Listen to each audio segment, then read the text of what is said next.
Amen. So, are we blessed by the Word of God? Amen. Amen. So, dahil dyan, we will continue our worship through giving our tithes and offering. But before that, I welcome Pastor Eli para magbigay sa atin ng short encouragement.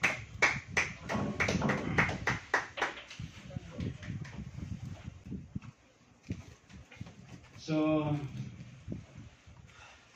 nakakamiss ang ating pastor Edwin, no? Medyo maganda ako ng konti. Naalala ko lang, mga kapatid, nung time na kinausap ako ni Pastor Oscar na i-ordain as a pastor, maraming pumasok po sa isip ko noon. Ang daming takot. Natakot ako sa responsibility, natakot ako dahil wala naman talaga akong sapat na pinag-aralan. Maraming pong takot ang pumasok sa akin. Pero number one pong naging courage sa akin, si Pastor Edwin. Siya po ay may sakit na noon at kinausap niya ako, tinawagan niya ako. Sabi niya, Kuya Eli, tanggapin mo yung pinagagawa sa inyo, Lord. Huwag kang matakot. Yan ang number one na sinabi sa akin ni Pastor Edwin. No? At pinag-isipan ko, dahil sinabi nga ni Pastor Edwin sa akin, nung sumunod na mag-usap kami, sabi niya, may sakit na ako, at sa aking paggaling, uwi ako sa Pilipinas, wala nang may iwan sa TCF. So, Kuya Eli, tanggapin mo na yung pinagagawa sa inyo, Lord. So, I bless na number one nag-encourage sa akin ay si Pastor Edwin. At yun nga po, ako po ay ginagamit ngayon dito sa TCF na pinagalabanan na lang. So, dadayo po tayo sa pagbibigay, no? Sa pagbibigay, mga kapatid, sino po ba rito mga tumanggap na kay Lord? Taas ang kamay. Ngayon, sa aral ng Biblia, sa bawat Bible study natin, bawat turo ng Bible, kapag tinanggap natin ang Panginoon, tayo ay magiging anak ng Diyos. Amen? At tayo ay kabahagi sa bayan ng Diyos. Amen? Naniniwala po ba kayo doon? Naniniwala po ba kayo na kayo ay anak na ng Diyos? Naniniwala po ba kayo na tayo ay kabahagi na sa bayan ng Diyos? Ngayon ang tanong, ano po ang bayan ng Diyos? Ang bayan ng Diyos ay ang Israel. Amen? So naniniwala po ba kayo na tayo ay ang mga bagong Israel? Amen? So ngayon, sabi dito, mga kapatid, sabi dito, ang pagbibigay ng ikapo ay konsepto sa lumang tipan. Ang ikapo ay hinihingi ng batas kung saan ang lahat ng mga iglesia at Israelita ay kinakailangang magbigay para sa mga tabernakulo o templo ng Diyos. Amen po? Amen mga kapatid, malinaw? Amen. Ang mga Israelita daw po ay kinakailangang magbigay ng ikasampung bahagi sa tabernakulo ng Diyos. Amen po? Amen. Ngayon, sinabi ko kanina, kayo ay kabahagi na ng bayan ng Diyos. So, malinaw mga kapatid, na ang pagbibigay ay hindi iniutos noong unang panahon pa lang, noong unang sa lumang tipan. Ito ay patuloy na kinakailangang sundin ng mga Israelita na katulad ng sinabi ko sa inyo na tayo ay bagong Israelita. Amen? So kapag may aral po kayong narinig na ang ikasampung bahagi ay iniutos lamang sa mga Israelita, huwag po kayong maniwala doon. Amen?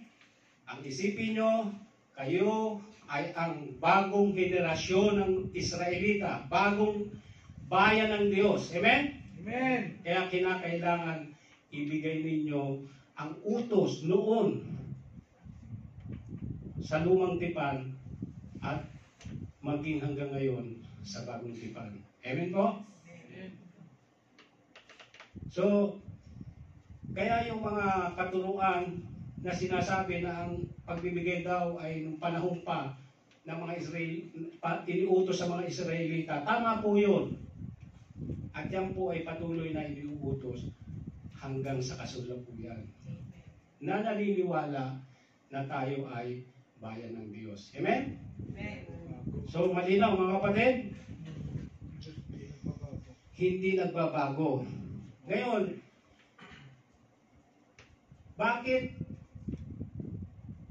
ipinakita ng Diyos yung pagmamahal niya sa atin?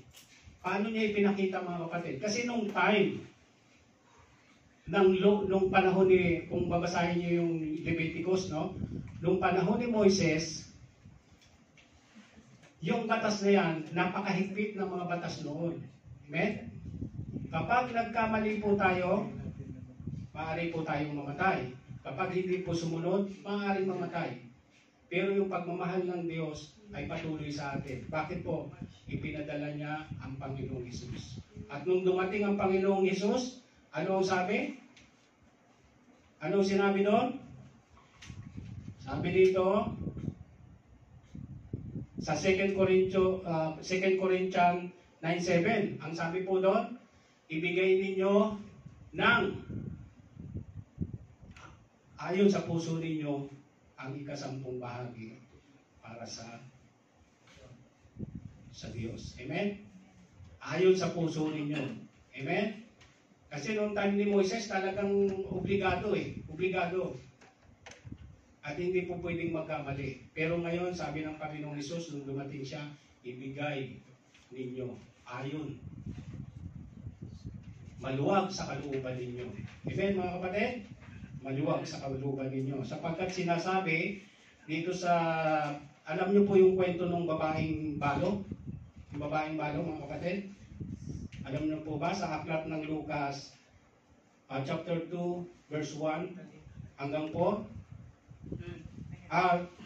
Lucas 21. Lucas chapter 21 verse 1 hanggang 4. Ano po yung kwento ng babaeng balo doon? Yung sabi dito, kung saan pinupuri ni Jesus ang isang mahirap na balo sa pagbibigay ng 2 maliit na barya. Isang bahagi lamang ng tipikal na ikapo dahil ibinigay niya ang lahat ng mayroon siya dahil sa pag-ibig at pananampalataya. Amen?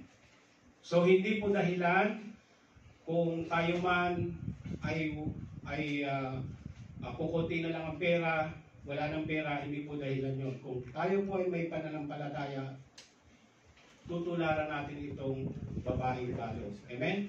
Ibinigay niya yung kaunting barya niya. Yung natitirang barya niya, ibinigay pa niya. Dahil bakit po? Mayroon siyang pananampalataya. Amen po? Palakpakan po natin ang Panginoon. Tayo po natin.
maraming salamat po sa mga handog na ito, sa mga bahagi, Panginoon, ng kaloob na ito, Panginoon. Hallelujah.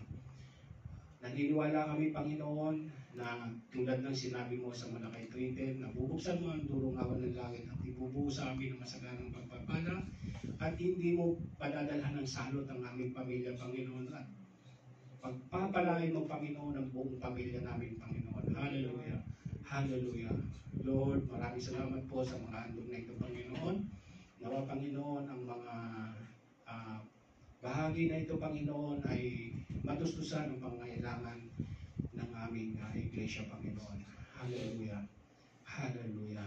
Lord, pagpalain mo rin ang mga kapatid, Panginoon, na kung saan, Panginoon, ay sa modernong panahon ay natapat sila sa mga lipi ni Levita, na kung saan, Panginoon, ang mga Levites, Panginoon, ay walang mga mana, wala silang, nahirapan sila sa kanilang hanap buhay, Panginoon.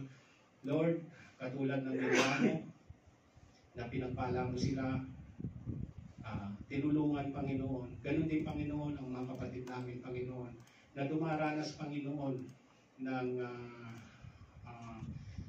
kung saan, Panginoon, ang kanilang mga kumpanya, Panginoon, ay hindi nagbibigay ng maayos na sahod sa kanila at trabaho, Panginoon. Hallelujah.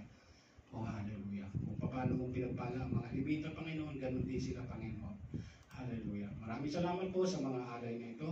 Nawa, Panginoon, ay magamit lamang ito sa iyong kalooban, at nawa, Panginoon, ito po ay matustusan ang pangailangan ng iglesia nito. Sa pangalan ng Ama, ng Anak, at ng Isang Banal na Espiritu. Amen.